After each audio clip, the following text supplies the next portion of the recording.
Mancava solo l'ultima stretta, quella natalizia, su bar e ristoranti coinvolti dal pacchetto delle nuove misure restrittive del decreto Natale, che ne prevede la chiusura dal 24 dicembre al 6 gennaio, escluso l'asporto e la consegna a domicilio. A poche ore dall'annuncio del Premier fioccano le cancellazioni e monta la rabbia. Noi abbiamo ricevuto ovviamente le disdette per i giorni delle feste, dove avevamo già praticamente riempito quasi tutti quanti i nostri locali.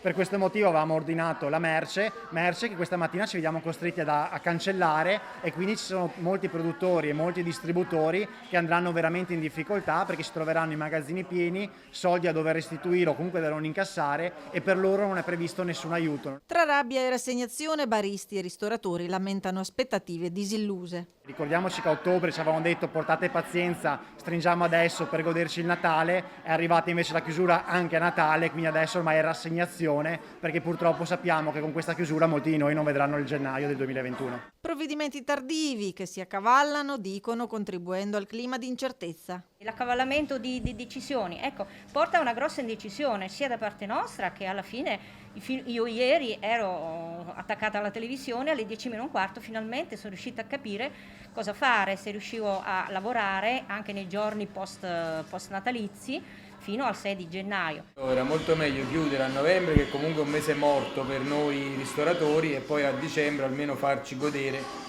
un po' di lavoro, anche se, ripeto, la chiusura alle 18 per noi comunque è un danno notevole, e quindi questa chiusura totale non è che poi cambi tanto a noi.